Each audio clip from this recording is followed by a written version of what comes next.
as bad as you'd expect. I mean, he's diverting blame, he's attacking the reporter.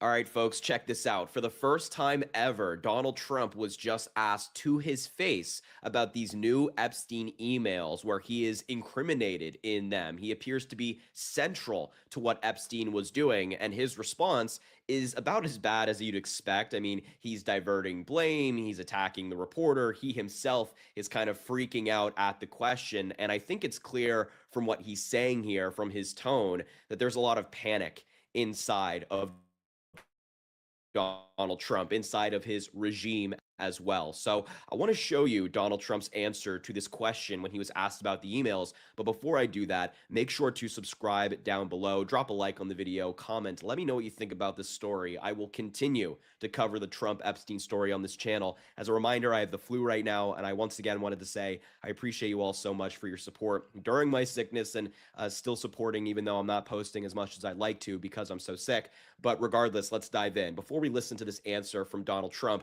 I do want to show you what took place before Donald Trump was on Air Force One and got asked this question.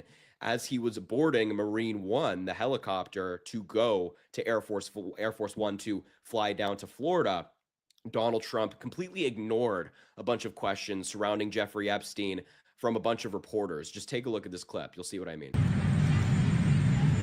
you want regime change in Venezuela, sir? What did Jeffrey Epstein mean when he said you knew about the girls? If the Epstein case is a hoax, why are you calling for more investigations?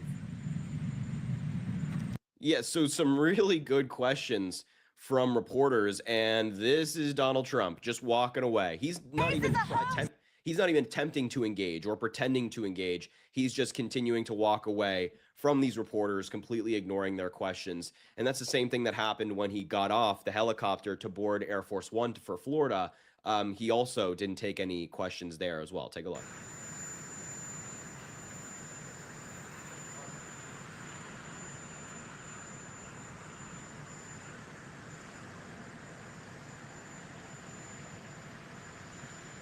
Got two vantage points of this. Look at him. We're watching to see if he talks with reporters, and it looks like he'll walk up the stairs.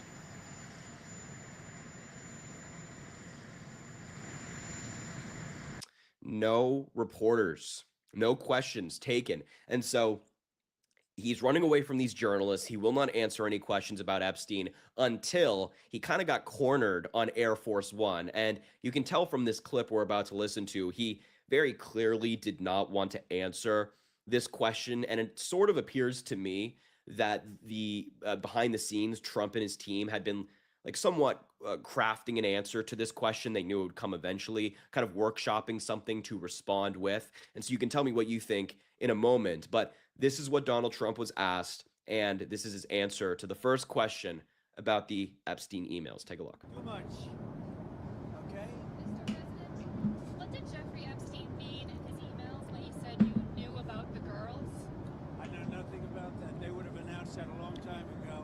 It's really, what did he mean when he spent all the time with Bill Clinton, with the president of Harvard, who you know, that is Summers, Larry Summers, whatever his name is, and all of the other people that he spent time with. Jeffrey Epstein and I had a very bad relationship for many years, but he also saw strength because I was president. So he dictated a couple of memos to himself. Give me a break. You're going to find out what did he know with respect to Bill Clinton, with respect to the head of Harvard, with respect to all of those people that he knew, including J.P. Morgan Chase. Sir, Yeah, if Jennifer, there's nothing incriminating in the file, On Venezuela, sir? Why are you acting as if... Quiet, McGee. On Venezuela, sir, Wow. So I don't know if you heard it at the end there, but the journalist was trying to ask a follow-up question. He just screamed at her, quiet, quiet. We're going to get the video soon. I just had to show you the audio as soon as I got it. He just said, quiet, quiet at this reporter. But this answer just reeks of desperation. It reeks of panic to me because it's the typical Trump lie, right? I mean, he has a formula. He's not like switching it up every day. He has a pretty consistent theme he goes with when it comes to these lies or when he's backed into a corner. And so he starts by saying, I know nothing about it, the denial portion of his answer that we always get from Donald Trump, even though he knows very much about it. And then it's the pivot. It's the divert blame. It's the It's, you should be looking into Bill Clinton. You should be looking into Larry Summers. You should be looking into anybody that's not me. And then, of course, the distancing that we see from Donald Trump so often. I barely knew him. Epstein and I had a very bad relationship for many years, and then he builds himself up. I had strength because I was president, so he was trying to get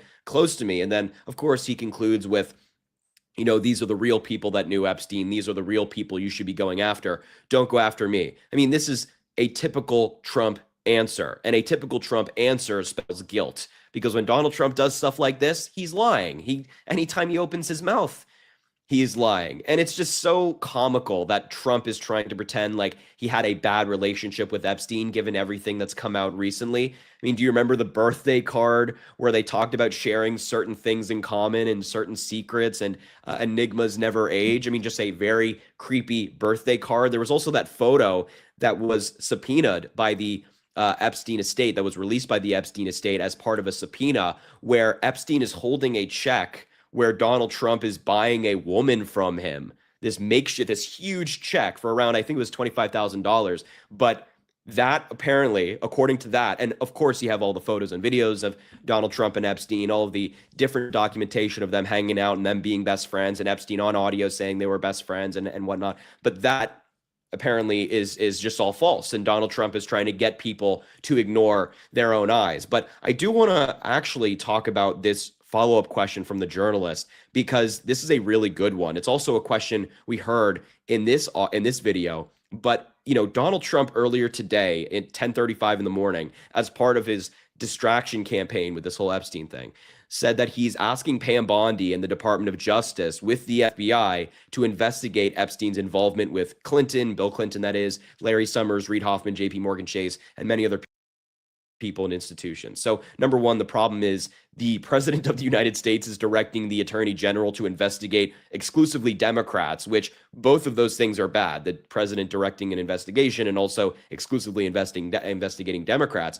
But Trump's whole thing is that it's a hoax. He contradicts himself in this post. He says it's an Epstein hoax and that he wants to investigate it. So if it's a hoax and it's totally fake, then why does he want more investigations? And if he, didn't know Epstein, then he had a bad relationship and he has nothing to hide, why doesn't he release the Epstein files? Pam Bondi responded to Donald Trump saying they've already put an attorney in charge of this investigation, which again raises another major ethical issue with the divide that is meant to be there between the president and the Department of Justice. But if it's a hoax and Donald Trump has nothing to hide, why is Pam Bondi and the Department of Justice now investigating this at the direction of Donald Trump? That's what the reporter was trying to ask at the end here, but Trump snapped at her saying, quiet, quiet, pointing at her. I imagine that's just what I imagine Donald Trump was doing. He does it often, but this is the answer they're going with. Just pivot. It doesn't answer the question whatsoever. Donald Trump continues to lie, saying, I barely knew Epstein. I didn't know him at all. We had a bad relationship. You should be looking into other people. But this isn't going to fly anymore. The American people can see right through his lies. It's not hard.